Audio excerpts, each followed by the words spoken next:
This is your 2021 Lexus IS, refreshed for this model year. If you've been on the channel, you've known that I have done a review on this for the first drive back in December, but now that I've had it for a week, a lot more feedback to give. So, like it, don't like it, love it, shove it, whatever it is.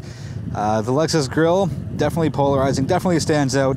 It's grown on me over the past few years. I don't mind it as much as I did initially, but it's part of their design language and it's not going away anytime soon.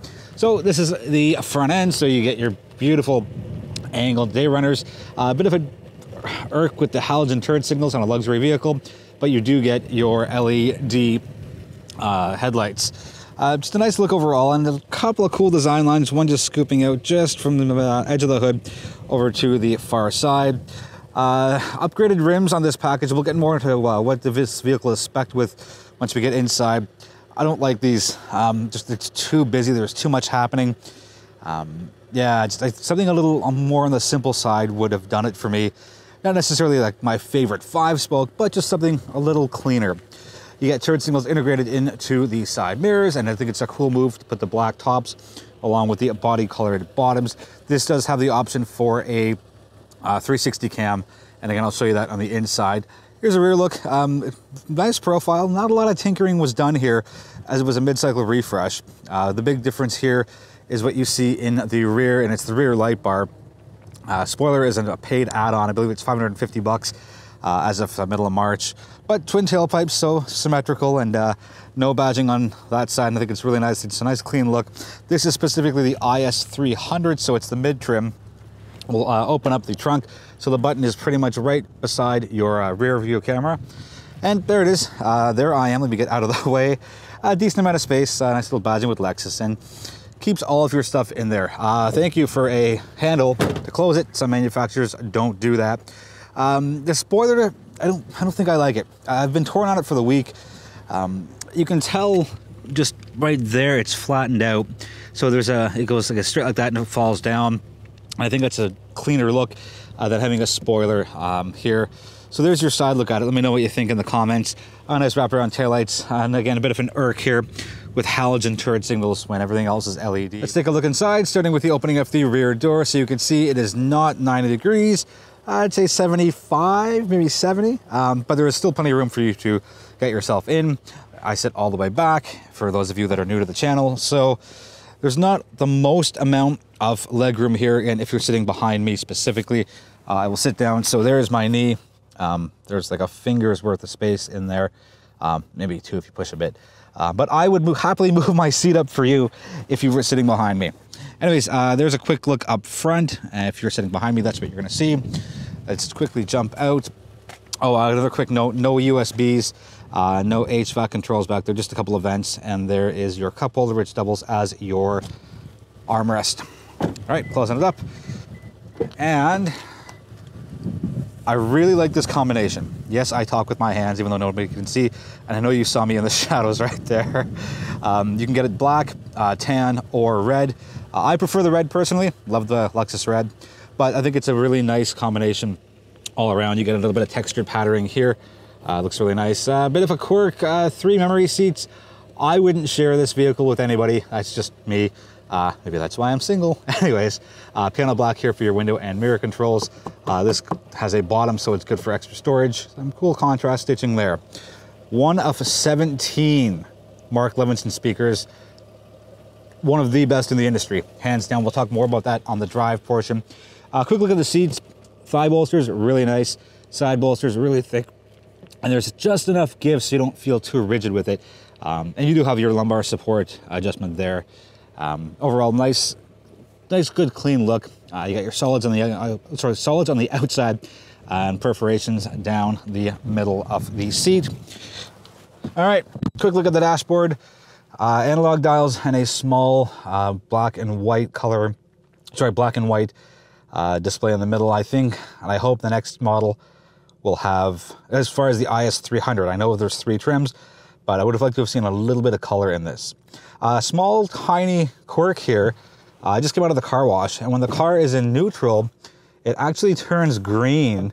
Everything else is white, so, oh, sorry, that's not true. Reverse is red, ready orange. But yeah, I think it's peculiar and quirky that neutral is green and green means go. Steering wheel, standard stuff. Again, all part of the first drive I did with the IS 300 back in December. Again, I don't mind the analogs. Just it's old school. Not everything has to be fully digital. Again, a personal preference. I would have liked to have seen a color display in the middle. All right, moving over. I like that the stop button is here, and your parking brake is just at the bottom of your screen right there. It's nice, it's out of the way, and it will not be hit by accident at all. All right, let's go infotainment.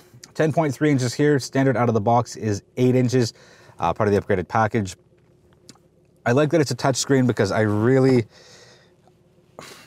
rather not have this. I'd rather have a dial or nothing here at all. It's a little messy at times. It's a learning curve, which is fairly steep, but you can get it. And it's not dangerous by any means because Lexus keeps selling ISs and all of their other vehicles, which have the trackpad. So anyways, I would not use this navigation. I'd use CarPlay because it comes with CarPlay. And to me, the CarPlay integration is extremely smooth, very quick, not laggy at all. All right, going down, again, same thing. Get your HVAC stuff here. You got your digital clock there. A few too many buttons. I think the CD player will be gone for the next generation of the IS, and there to me is the best part of this vehicle, which is the Mark Levinson Premium Surround System. 17 speakers, 1800 watts, sorry, just crazy.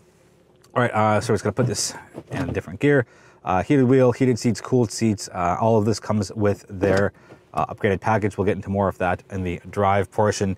A quick note here, you get turned around very slowly. I don't want to make you guys dizzy. So you get shallow cup holders, whatever, it doesn't bother me. The cool thing here is once you open up the armrest, which also has that cool tan stitching, it's shallow, but you can hold a surprisingly decent amount of stuff. That's for your CarPlay right there, so I kept that in there, and basically you put your cord out through here so it doesn't get pinched when you close it. But I've got a wallet, a camera, a mask, a mount, and a piece of paper there, so it fits nicely. And no issues at all. I'm going to slowly go up here.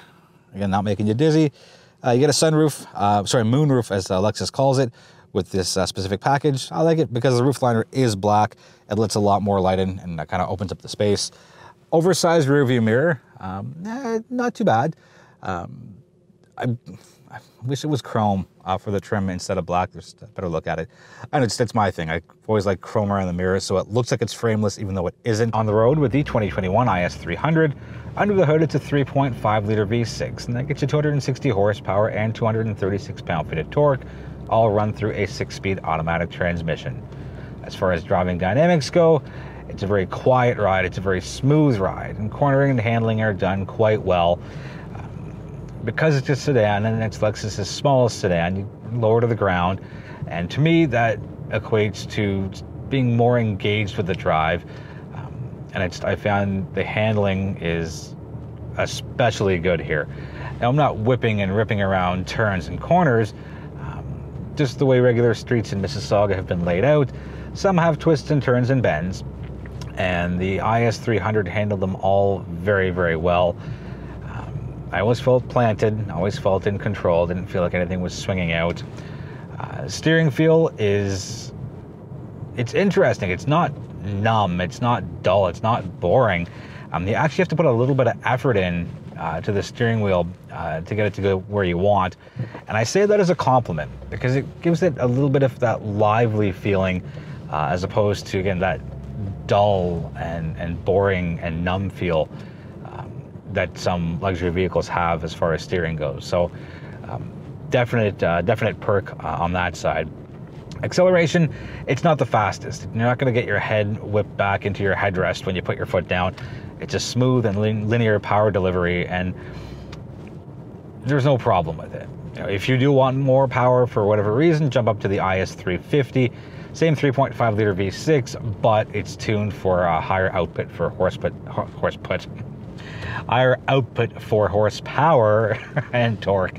I think I'm going to keep that flub in.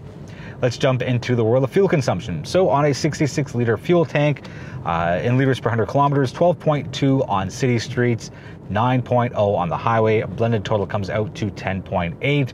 The quirk here is that the IS 350, same engine, different tuning, has the same fuel consumption figures. So a little interesting thing that I noted down when I was taking a look at the figures while I was preparing for this review this morning.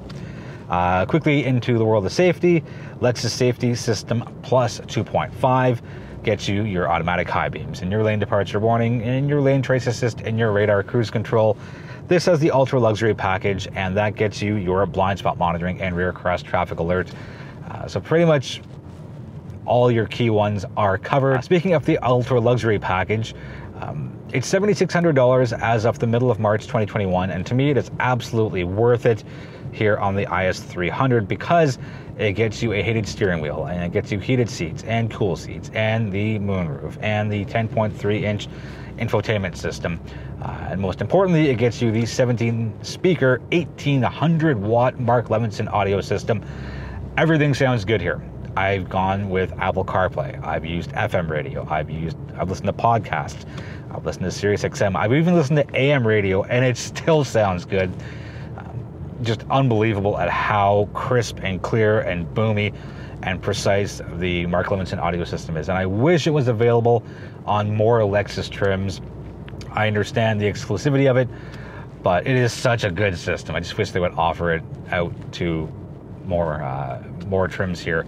Let's jump into the world of infotainment. Trackpad's a little messy. Not the worst thing. Learning curve will be steep if you're new to the Lexus brand. There's no real problem with it because Lexus keeps selling vehicles in huge numbers, which have the trackpad system in it. There's a touchscreen component as well. So I'm sitting all the way back. I can still touch it. So use the touchscreen. I use Apple CarPlay for myself whenever I'm in the car. I just get my playlist up. I put everything on shuffle, and off I go. I'm all set. I will take them care of. But if you do need to go through it, absolutely.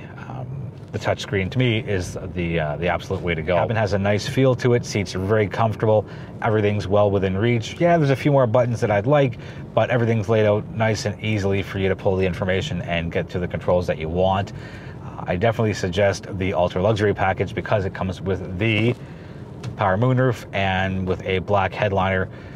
That moonroof definitely does really open up the feel of the cabin quite a bit. Overall, the 2021 IS is a pretty well-rounded vehicle. The looks are better than the outgoing model, just with the thinner headlights and the light bar that goes across the rear. I don't care for the spoiler personally. I don't think it adds anything to the vehicle. But the good thing is it's a paid option, so if you don't want it, you don't have to have it. It doesn't come out of the box like that. It's a nice, smooth, comfortable drive. It's great for running around to the grocery store or doing daily errands, and it's a very comfortable, smooth, and quiet ride quality on the highway. So I'm really eager to see what's going to happen from what I believe is the 2023 model, which will probably come out sometime next year. That's going to wrap everything up. If you've got any questions on the IS, let me know in the comments, and I will do my best to get you answers as soon as possible. Thank you so much for watching. I really do appreciate the support, and feel free to subscribe or suggest the channel to somebody if you think they would like what I do. Be well, be healthy, be safe, and I will see you in the next video.